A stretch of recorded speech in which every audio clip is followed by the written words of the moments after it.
Yo, what is going down, everybody? It is Straight Outta Boston here, and today I'm back for episode number 4 of my Dallas Cowboys franchise here on Madden NFL 19. So we're getting into another contract negotiation, this time with another defensive lineman. It's David Irving, who is out for the year with that foot injury. Could be back for the playoffs, but he is out for the rest of the regular season at least. But he still gets a contract extension. I locked him up. He was looking for a little bit more salary than I offered him last week, so I think the final deal was around 4 years and $24.5 million. He's a good young defensive lineman. Of course, he went undrafted and was cut by the Chiefs before landing with Dallas, and I talked about it last episode, but I do like his ratings in this game. So here we go, week number 6, going up against the Jacksonville Jaguars, who are 2-3, but of course are coming off a season in which they went to the AFC Championship game, falling to the New England Patriots, and they come into this game 2 overall points better than us. So we do have the home field advantage, but could be a pretty even matchup here between Dallas and Jacksonville.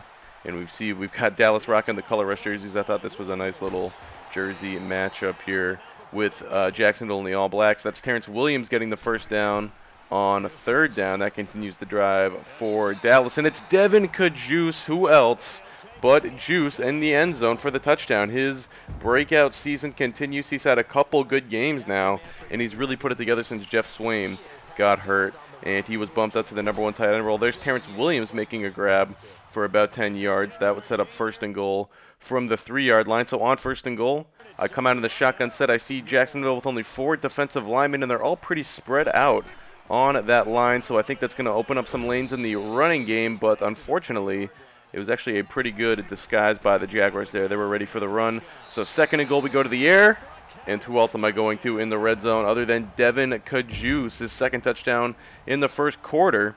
Jacksonville drives down the field there, you saw, to get on the board themselves. It's a 14-7 game. Now Prescott dropping back, looking short. It's Allen Hurns, the former Jaguar, making that grab to convert on third down and keep the drive alive. Now 3rd and 5 later in the drive. Prescott over the middle, goes to Hurns again, and it looks like Hurns has stopped just short. 4th and 1. Dallas coming out looking like they're going to go for it. They do go for it.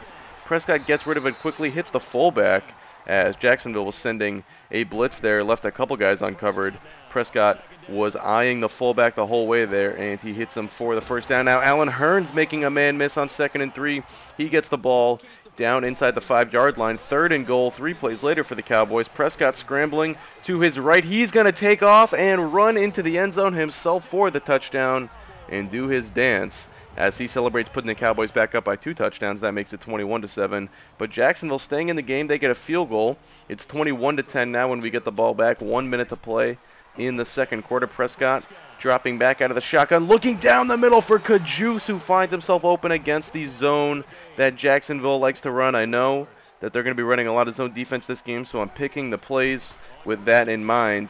And that tight end seam route is one that can be a killer against zone defenses. But there we have Elliott getting stopped inbound, so the clock continues to wind. 2nd and 6, 25 seconds to play. Ball on the Jacksonville 40. Prescott, tons of time, firing it deep.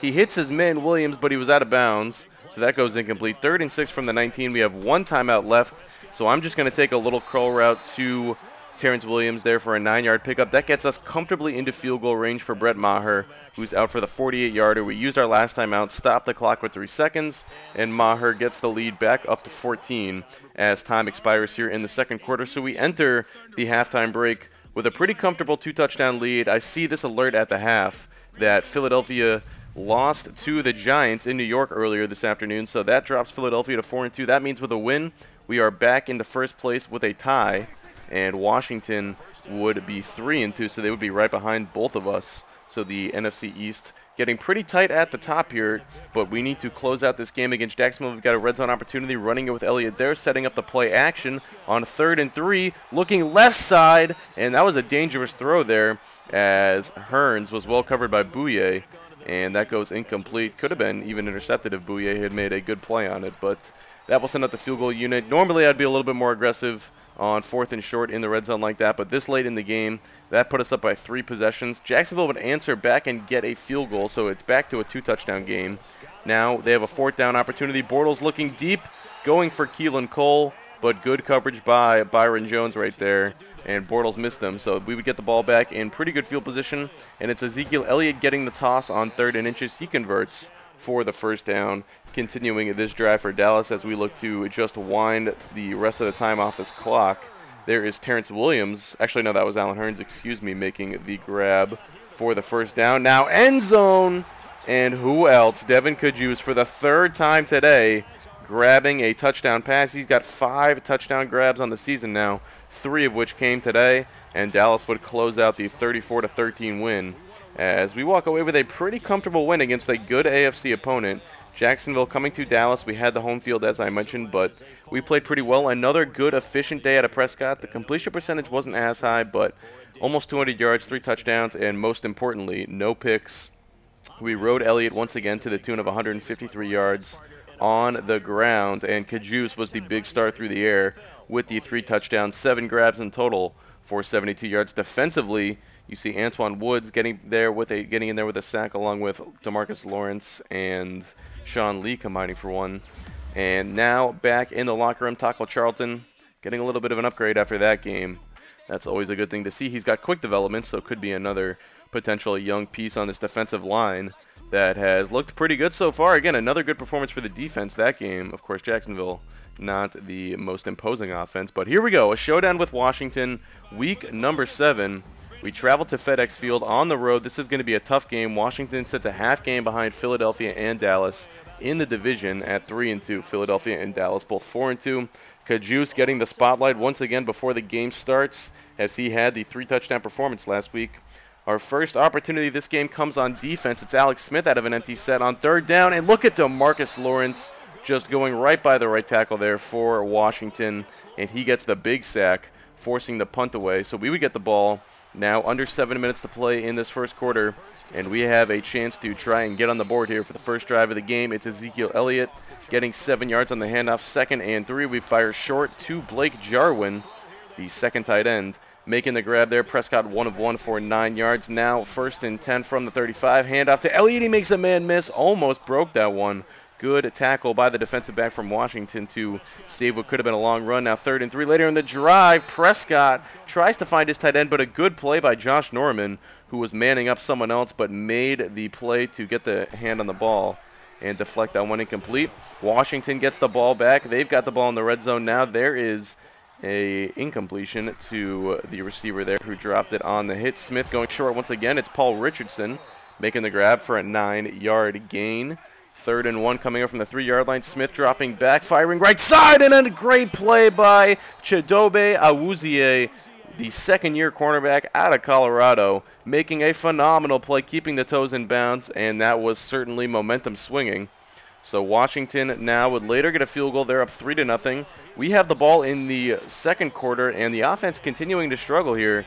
Washington's defense hanging tough. That's an incompletion. Good zone defense on the curl route, but we would actually hit a long completion on 4th down that I was not even privy to as someone who was just playing the moments. And now we have the ball inside the red zone. It's Allen Hurns making the grab on 2nd and 10. He's got a 1st down. Inside the 5 we go. 1st and goal from the 3. Prescott dropping back, looking short. Finally fires it, and it's Allen Hurns in the back of the end zone, making the grab for the touchdown. And that gets the Cowboys on the board. We would go up 7-3. Washington now with a 3rd down from the 37, 2:43 to play. Smith dropping back out of the shotgun once again, looking left side, and it looks like Crowder got his hands on it but could not haul it in. Another good defensive play by Byron Jones. That would set up 4th down. Washington would convert the 54-yard field goal, but we would get the ball back inside of a minute to play. 2 timeouts here. Dallas trying to drive down the field, get some more points on the board before halftime. That is Elliott making the grab out of the backfield for a gain of 9. The clock continuing to wind. Dallas now is going to look for a deep shot, but Prescott actually dumping this one off to Elliott, who had a ton of space in front of him. He outruns the linebacker for a good bit of yardage there. Down to the 36 we go, already looking like we could be in field goal range. Now it's Kajus over the middle. He's going to pick up another chunk, 15 to be exact. We use our first timeout. Here we go, 1st and 10 from the 21. Prescott looking left side. He's got Allen Hurns, and Hurns has his 2nd touchdown in as many quarters here today from Washington, and that puts Dallas on top 14-6 as we head to the half. Now in the third quarter, we have another offensive opportunity here. Third down inside of field goal territory already, or field goal range, I should say.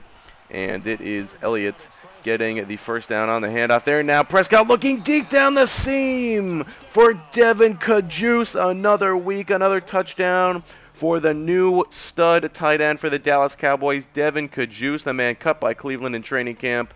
But he has found a new home in Dallas, and he's making the most of this opportunity with yet another touchdown grab there. Here it's 3rd and inches. Elliott with a first down handoff now in the fourth quarter. We're up by 12. 3rd and 2, I'm audibling to a play action pass right here. No real rhyme or reason pre-snap for it. I just had the urge to go with the play action fake, and Prescott actually scrambles for a gain of 13 yards in the first down. That keeps the clock moving. Touchdown would pretty much seal this game, and it's Elliott now sort of just falling forward for a gain of 8.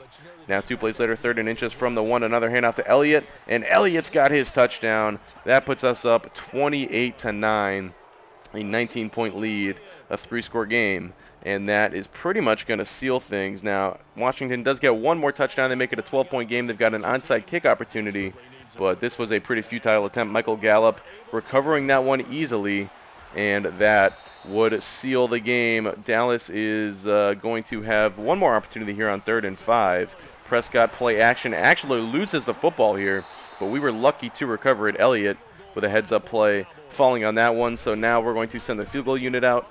This puts us back up by 15. Maher with another successful kick. He has had a good year, replacing Dan Bailey, who was cut during training camp, of course. And we walk out of Washington with a win, so 2 wins this episode, 2 big wins against 2 quality opponents. The second game, even though the opponent maybe not as good as Jacksonville, probably a bigger win just because it was a division game against a team that looks like it could be competing for, if nothing else, at the very least, a playoff spot. But now you take a look at the final stats. So we've got the bye week coming up. After that, the schedule starts to get very, very tough. That's why it was good to get the 2 wins in this episode. We bump our record to 5-2, even with Philadelphia, as we enter our bye week. But coming out of the bye, we've got a lot of tough games. We've got the Eagles coming up, I think, 2nd week out of the bye. We've got the Saints. We've got some other tough teams. So this is where it's going to start to get challenging. I think we've got Tennessee in the first week out of the bye. That will be the first game next episode. But anyway, week 8 is the trade deadline. So just looking at our collection of picks and thinking of what trades we might want to do, we have each of our own picks for the next 2 years, no other picks. And thinking about some guys who we could potentially flip for picks, because I always tend to have the urge to sell at the deadline in Madden, because I always find that with the way the drafting is in this game, it's easy enough to where the mid-round picks I find to be a lot more valuable than a young player like a Malik Woods, a guy who I showed, who's got, 1 more year on his deal plus this current season. But we need Woods because Irving's out for the year. He's going to be our 2nd defensive tackle. I thought about a guy like Cole Beasley, but Beasley's a free agent at the end of the year, but I think he's too big of a piece for this season, and we have shown that we're 5-2 through 7 games. We could be something this year. We could at the very least make a run to the playoffs, and I don't want to sell off any pieces that are going to help us this year as a result. If it was a depth player, I would consider it, and maybe that's something we'll see in future seasons, where if we have a lot of depth,